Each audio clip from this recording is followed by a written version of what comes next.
It's hard to believe that just a few months ago, this garden was bare soil. Now, this tiny 400 square foot space is producing more food than we ever imagined. Over the past week, we've been harvesting pounds of green beans, filling our freezer, and getting fired up for even more. In today's video, I'll take you on a harvest tour of our small garden, show you exactly what we're picking right now, and how we're preserving it all for the months ahead. If you've ever wondered, can I actually feed my family from a small garden? This is the video for you. Let's get started. Let's start with the green beans. We planted Provider green beans this year, and let me tell you, that name is no joke. These things provide. We got the whole family out to harvest, starting with just the front two raised beds. The mosquitoes were brutal that first night, so we had to cut it short. But even then, we still managed to fill this big bowl with beans. When I weighed them out, it came to over 5.5 pounds from just the first picking. Caterpillar. I'm gonna see. I'm gonna see. Right in there. Oh, that's cool. See, I'm gonna go down here. Very good.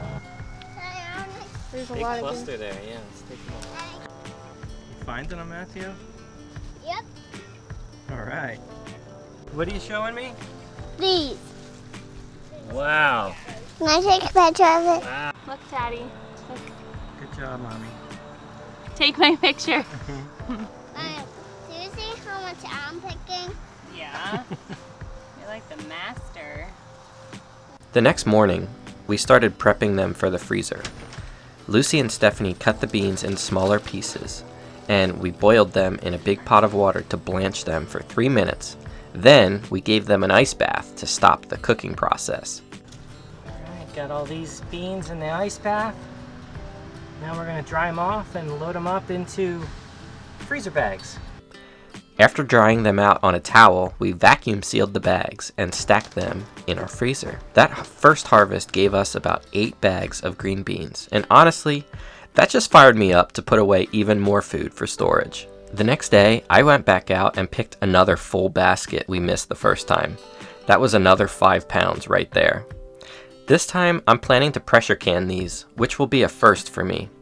The best part, these beans aren't done. We planted 4 beds of green beans, and we've only harvested half of those beds so far. I'm expecting at least 2 more big harvests before we pull them out and plant the next crops. Let me show you what else we've got growing. In the middle beds, we've got tomatoes climbing up the cattle panel trellis. These tomatoes should be further along, but I tried an experiment this year, planting wheat next to them for a homemade grain harvest. It worked, but the wheat shaded the tomatoes a bit too much. Now that the wheat's out of the way, the tomatoes are taking off fast. I've already seen new fruit clusters in just the last week.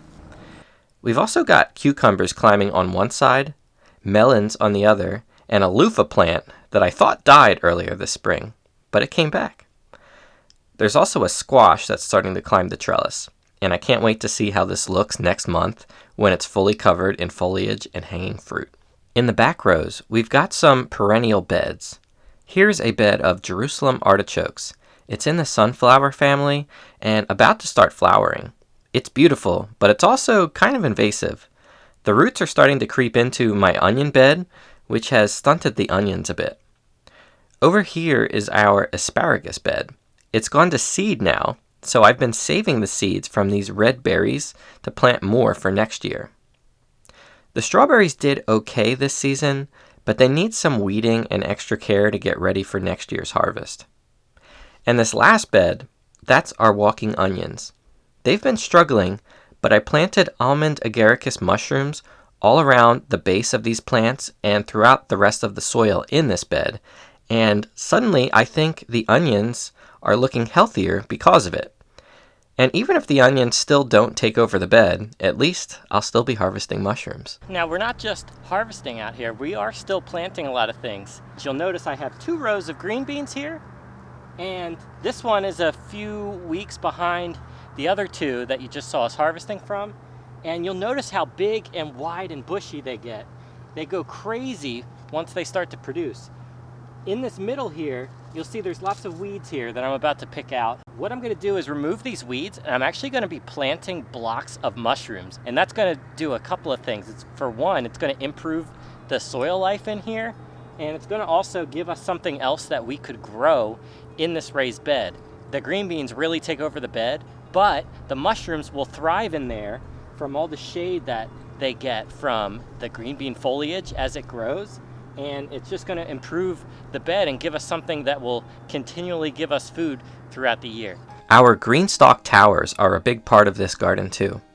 We originally had them surrounding these raised beds, but I moved them to a sunnier spot where I can actually remember to water them since it's closer to our hose.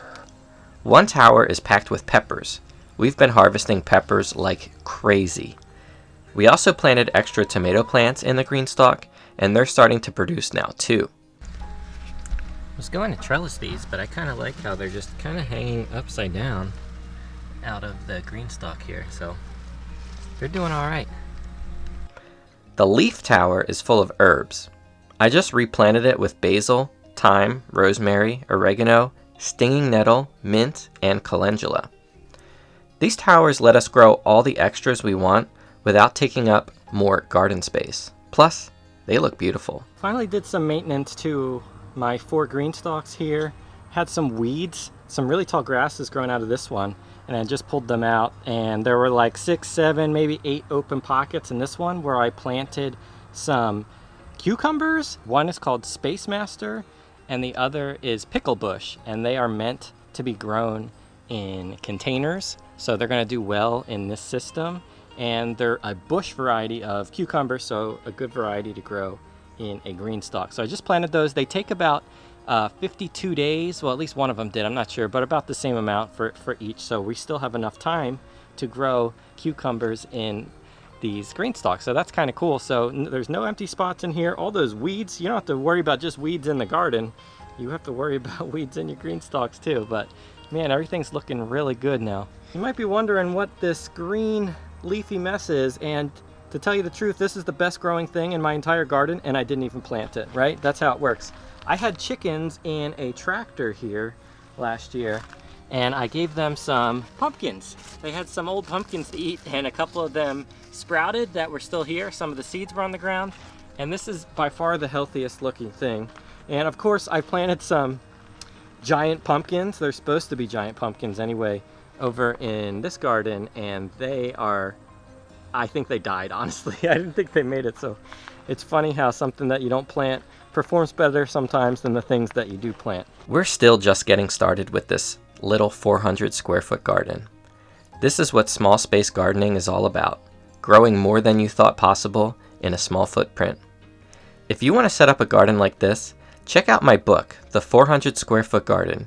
It's a step-by-step guide to help you recreate this in your own yard, no matter how small. Hit subscribe if you're new here, leave a comment if you've got questions, and I'll see you guys in the next video.